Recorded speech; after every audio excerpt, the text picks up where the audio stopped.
Hello guys, welcome, I'm SimUK, and this video is my really enjoyable first look flight at Just Flight's C152. Now this is not my review, that will be coming in a couple of days time.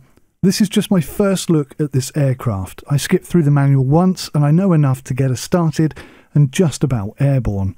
I will, however, share some initial thoughts about the C152 along the way, like this super cool feature here. Before you power up the plane, you have this head torch available to you.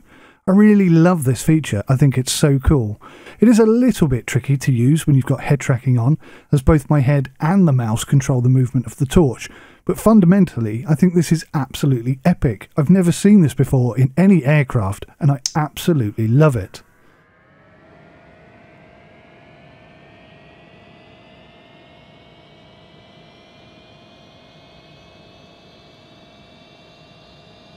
One thing I'm not liking quite so much right now, and so far this really is the only gripe that I have with this aircraft, is when I'm trying to reach down for the fuel flow lever. It's a little tricky with the head tracking on.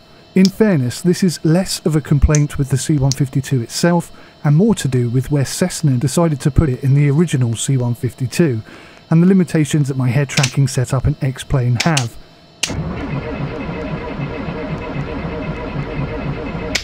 In all honesty, nobody is to blame for this, I just don't like it much. However, if Just Flight could perhaps add a noise just to confirm whether or not the lever has actually moved, then that might help a little bit.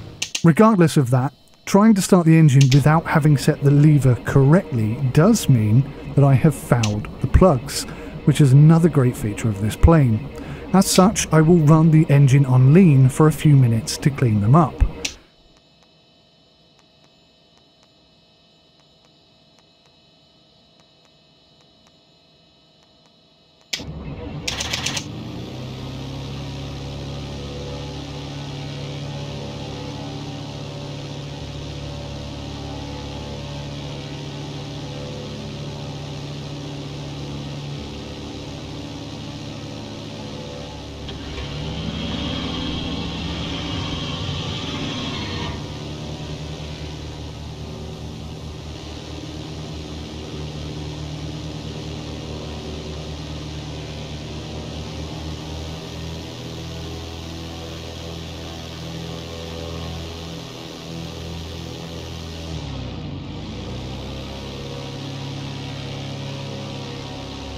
Another great feature of this aircraft is that the battery can actually dissipate, so you can run out of battery power, and obviously some of the instrumentation on this aircraft rely on electricity in order to be powered, in order to work.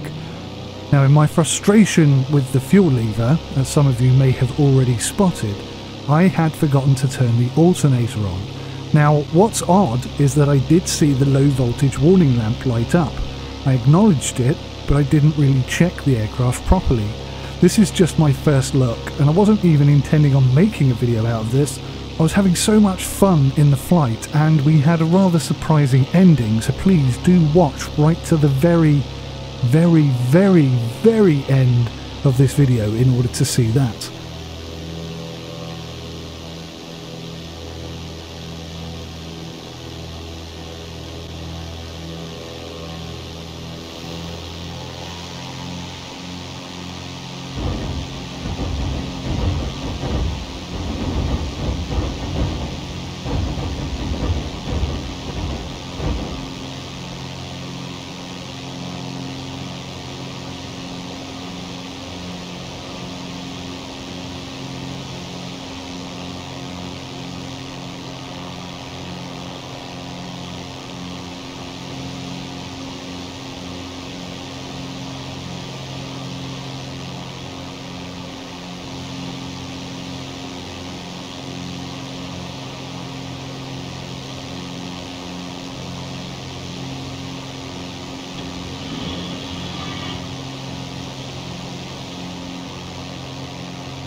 So, we are starting our flight today on the absolutely phenomenal Mackmel Fisheries Camp in Alaska, which is part of the Prop Strike add-on pack, and I've got a review coming for that soon as well.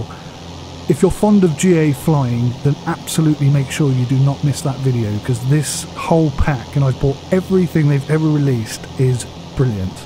From there, I will be navigating the canyons and the mountains of British Columbia, looking for one of 10 hidden unexplored airstrips within the area.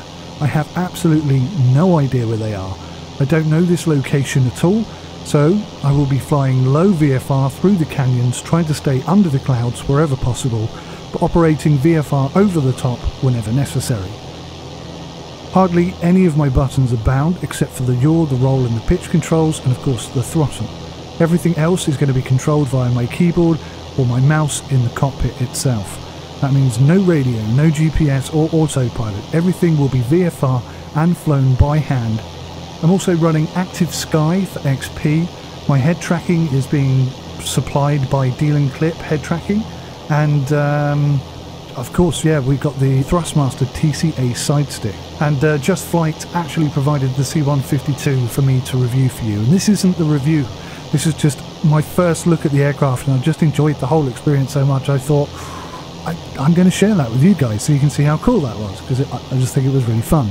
This flight really was a hell of a lot of fun, with a lot of unexpected happenings throughout, including, no less, 3 phone calls from my wife and a delivery which required me to leave the room and essentially leave the aircraft unattended for just a few moments. This flight is not an example of good piloting, but oh man, it was some good flying. I really enjoyed it, and I hope that you enjoy my first look at the C152. This really is a great aircraft from Just Flight, and I've got some more reviews. Obviously I'm going to bring out a review of the C152, but I've got some other aircraft from Just Flight that I'm going to review as well. So hopefully you'll stick around and enjoy the video. It's about an hour long. There's a chunk missing in the middle. I'm sorry, that's when I had to go and deal with the delivery at the door. So yeah, there is a small segment missing, but the majority of this fantastic flight has been captured, and I hope you enjoy. Thanks for watching, take care, bye for now.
I can only apologise for all this stuttering that you can see in the video.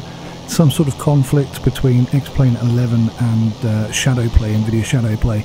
I will work on that and make sure that it's fixed before the review, and hopefully you can just put up with it today.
So at this point, sort of half-heartedly following the map, bearing in mind I have no idea where these landing strips are, I thought that this large green section on the map might very well be one of those landing zones.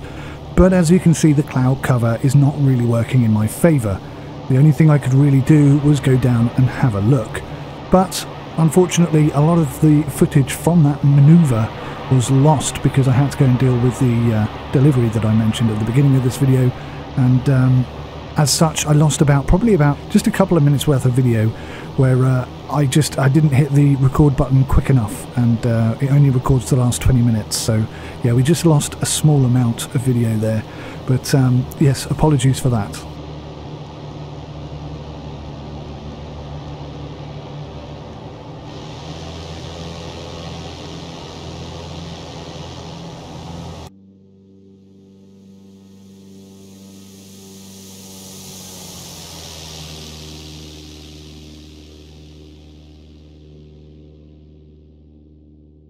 Icing is another cool feature that's implemented in this C152, and as you can see, the alert came up there from X-Plane, but at some point I'll turn those warnings off, so if I don't see it myself, I'm going to run into big problems.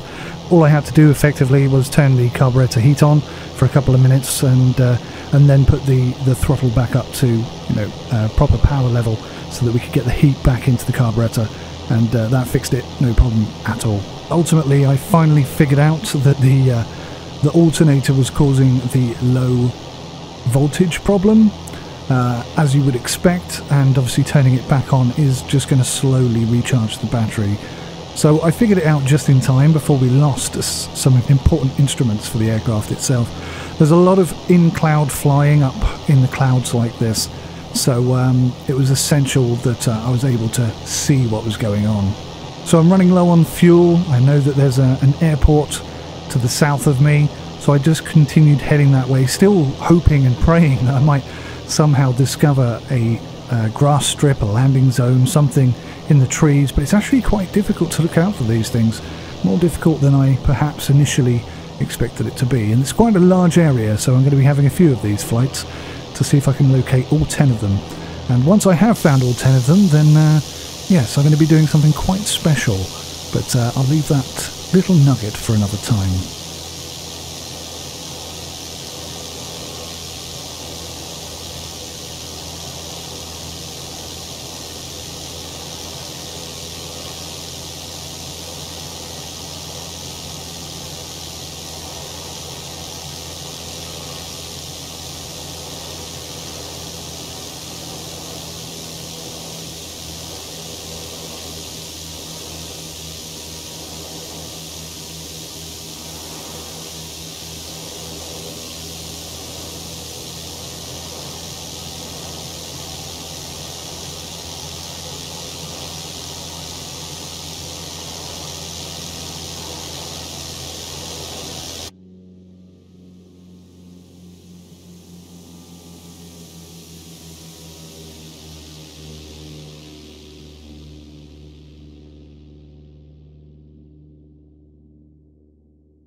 So by this point I had decided that I was going to share this video with you, and I thought how cool would it be to finish off landing on an aircraft carrier rather than just a basic airport. I've never done it before in X-Plane at all.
what I didn't realise was that the ship was actually moving towards me.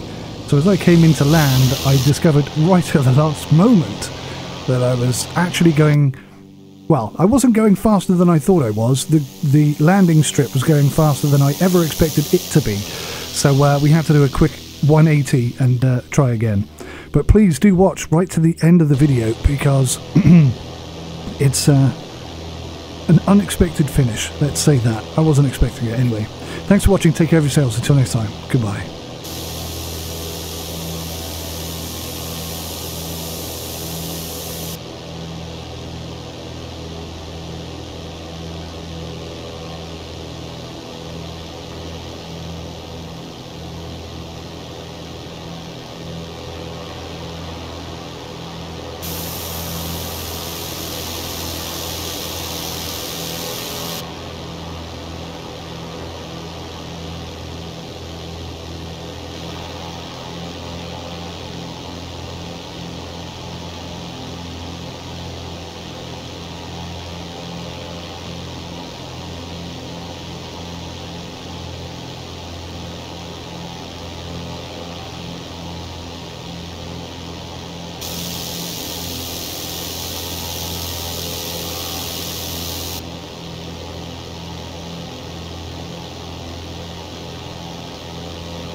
Call the ball, ILS 108.10, heading 36, you're low.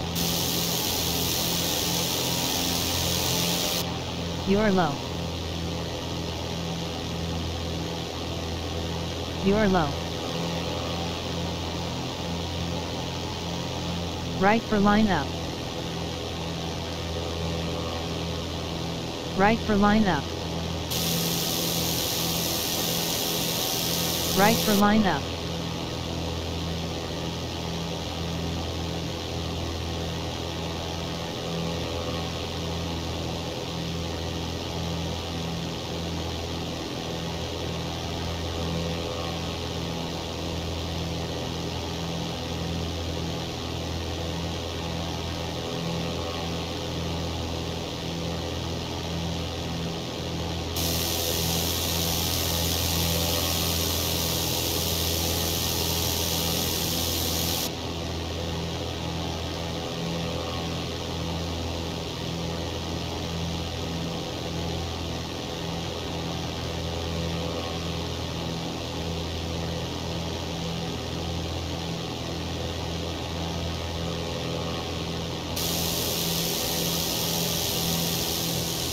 Wave off.